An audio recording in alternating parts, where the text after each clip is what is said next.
Texas A&M baseball off to a terrific start in 2015. D1Baseball.com has this squad ranked as high as 14th in the country, and we have their head coach, Rob Childress, with us right now. And first and foremost, Coach, we appreciate you taking the time and helping us unveil our new studios here at 12th Man Productions. Well, it's great to be here. What a beautiful place this is. And then when we talk about your team, there's so many places we can start. But let's begin with the offense, because there's a new baseball in play, and that's received a lot of talk. But your team, coming out of play last week, leads the SEC in home runs, and you truly do have power up and down the lineup. Well, we feel like we've got a very long lineup, a lot of older guys with a lot of college at-bats under their belt. And as you go through the fall and into January, you're not real sure. You either think you're really good on the mound or you're really offensive. And if you're really offensive, you kind of question your pitching.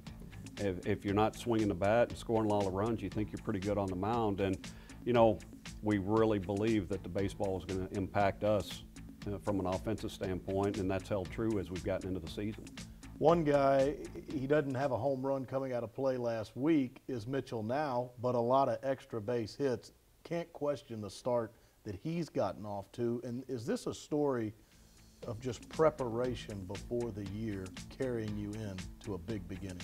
Well, he's gotten off to a great start and been a big part of our success so far. But for Mitch, it started last summer. He went to Alaska, worked really hard to get his body in the best shape during his career here at Texas A&M, and it's paying dividends for him, not just offensively, but receiving and blocking and catching as well. He's just been a true leader for us thus far this year.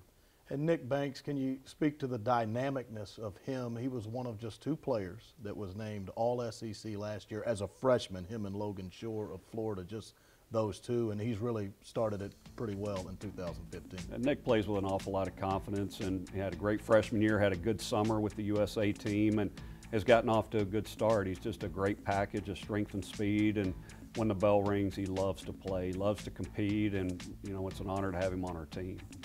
Well, if you move it over to pitching, you've got good starters, but it seems the relievers have taken over a bit as the story early this year. Well, it's a good feeling as a starter when the game's in the balance. And we haven't had an awful lot of those early this year, but there have been a few times where it's been tight.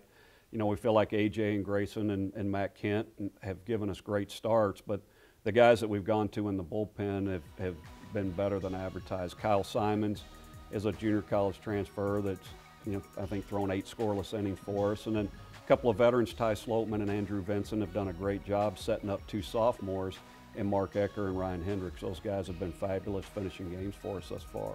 What does that do in particular for a starter because of the fact that maybe AJ or Grayson or Matt Kent, those guys that throw on weekends, maybe they know I don't have to go all the way to the 8th or 9th. At some point in time, I can turn it over to some really good arms. Well, there's nothing more demoralizing than losing a game late for a team. And you know, you get into the middle of the fight and you get to the 6th or 7th inning to know that if you've got a lead, you've got a great chance to win it because of your bullpen. It's just it exudes confidence up and down the dugout and within the team as you go forward.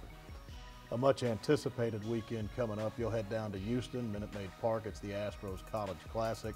Quality opponents, and it starts with one that you were in their program for quite some time before coming to Texas A&M. Friday afternoon, you're up against the Nebraska Cornhuskers. Well, it's going to be a great challenge. Nebraska's off to a really good start, and obviously Coach Bolt was there the last 3 years, so there's going to be a certain amount of familiarity there. And you know, we'll run A.J. Minter out there, and they're very left-handed offense, and feel like A.J. matches up really well with them. It's going to be a great opportunity for our guys to play in a major league facility. And you know, when you start talking about, I think 6 teams are there, they're not going to be an awful lot of those guys that have the opportunity to play in major league stadiums going forward. So it's very nice of the Houston Astros to allow this tournament year in, year out.